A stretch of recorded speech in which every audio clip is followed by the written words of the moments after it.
नमस्कार। महाभारत की कहानियां कमाल की हैं, है ना?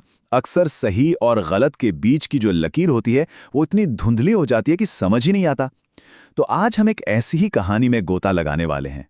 एक ऐसी कहानी जहां एक देवता को सच बोलने की सजा मिलती है और एक ऋषि का गुस्सा एक भयानक श्राप को जन्म दे देता है। तो सोचिए जरा, क्या हो सकता है जब एक देवता को एक भयानक सच बोलने पर मजबूर कर दिया जाए। ये कहानी शुरू होती है अग्निदेव से, आग के देवता, और उनके सामने एक ऐसा सवाल आता है जहां सच बोलना भी तबाही ला सकता है और झूठ बोलना भी। मतलब एक ऐसी मुश्किल घड़ी जहां धर्म निभाना ही अधर्म का कारण बनता हुआ नजर आता है। तो चलिए कहानी की शुरुआत करते हैं। माहौल है एक महान ऋषि भृगु के शांत से आश्रम का। लेकिन ये शांति ज्यादा देर टिकती नहीं। अचानक उनकी गर्भवती पत्नी पुलोमा के सामने एक राक्षस आ खड़ा होता है और वो दावा करता है कि पुलोमा उसकी पत्नी है। अब देखिए, मजे की बात यह है कि वो राक्षस ये सवाल किसी इंसान से नहीं पूछता। वो पूछता है अग्निदेव से, जो उस वक्त ऋषि के घर में पवित्र यज्ञ की आग के रूप में मौजूद थे। अब अग्निदेव का तो धर्म ही है सच बोलना, और यही धर्म, यही सच बोलने की जिम्मेदारी उन्हें एक बहुत बड़ी मुश्किल में डाल देती है।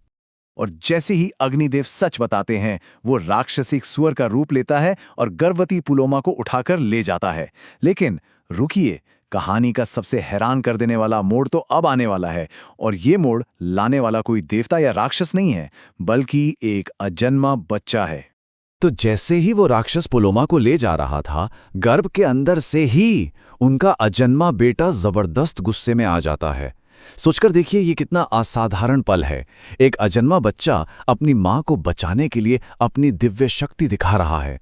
ये जन्म ही चमत्कारी था। गुस्से से भरा वो बच्चा अपनी मां के गर्भ से नीचे गिरता है और गिरते ही उसके शरीर से सूरज जैसी तेज रोशनी निकलती है। इस रोशनी से वो राक्षस अंधा हो जाता है और वहीं जलकर राख, और इस तरह पुलोमा आजाद हो जाती हैं। ये घटना दिखाती है कि कैसे कभी-कभी सही वजह से किया गया गुस्सा विनाश के साथ साथ कुछ नया भी बना सकता है। और पता है उस बच्चे का नाम क्या रखा गया? च्यवन। इसका सीधा सा मतलब है जो गिरा हो। ये नाम ही अपने आप में पूरी कहानी कह देता है ना? ये हमेशा याद दिलाएगा कि उसका जन्म अपनी मां के गर्भ से गिरने पर हुआ था, उसके उस धार्मिक गुस्से का प्रतीक। अब पुलोमा बच तो गईं, लेकिन जो उनके साथ हुआ उस सदमे से वो बाहर नहीं आ पा रही थी। उनका दुख, उनका डर इतना ज्यादा था कि उनके आंसू थमने का नाम ही नहीं ले रहे थे। पुलोमा का ये अथाह दुख इतना गहरा था कि सृष्टि के रचयिता खुद ब्रह्मा जी का ध्यान उस पर गया। उन्होंने पुलोमा को सांत्वना देने की कोशिश की, पर उनका दर्द इतना ज्यादा था कि उसने एक असल रूप ले लिया। और यहीं पर एक कमाल की चीज होती है। एक इंसान का दुख पूरी दुनिया के लिए एक घटना बन जाता है। पुलोमा के आंसुओं से एक नदी बह निकलती है जिसका नाम पड़ा वधूसरा। सोचिए, एक नदी जो हमेशा के लिए उनके दुख और उनकी कहानी की गवाह बन गई। अब कहानी में वापस आते हैं ऋषि भृगु पर। जब वो अपने आश्रम लौटे तो उन्होंने अपनी पत्नी और नवजात बेटे को देखा, पर खुशी की जगह उन्हें अपनी पत्नी की आंखों में गहरा सदमा दिखा। और बस यहीं से कहानी एक और खतरनाक मोड़ लेने वाली थी। अपनी पत्नी की ऐसी हालत देखकर ऋषि भृगु का जो शांत स्वभाव था वो एकदम से एक भयानक गुस्से में बदल गया। उनके मन में पहला ख्याल दिलासा देने का नहीं बल्कि बदला लेने का आया। वो बस ये जानना चाहते थे कि इसके लिए जिम्मेदार कौन है। भृगु ने सीधा सवाल पूछा, उस राक्षस को तुम्हारी पहचान किसने बताई? अब ये सिर्फ एक सवाल नहीं था, ये एक इल्जाम था। उन्हें पता था कि किसी ने तो उनकी पत्नी को खतरे में डाला है। और पुलोमा का जवाब कहानी को हमेशा के लिए बदल देता है।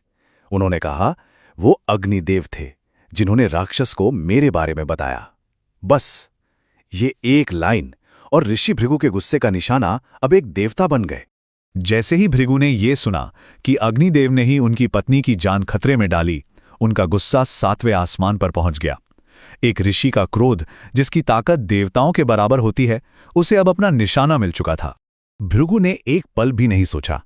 उन्होंने अपनी तपस्या की सारी शक्ति का इस्तेमाल किया और अग्निदेव को श्राप दे दिया। ये एक ऐसा काम था जो न्याय या धर्म की परवाह किए बिना सिर्फ और सिर्फ गुस्से और बदले की आग में किया गया था। और श्राप क्या था? तुम सर्वभक्षी हो जाओगे। मतलब अब से आग पवित्र और अपवित्र चीजों में कोई फर्क नहीं करेगी, वो सब कुछ जलाएगी, चाहे वो यज्ञ की पवित्र सामग्री हो या शमशान की कोई अपवित्र चीज। इस एक श्राप ने अग्निदेव के मूल स्वभाव को ही हमेशा के लिए बदल कर रख दिया। तो ये कहानी हमें एक बहुत गहरे सवाल के साथ छोड़ जाती है।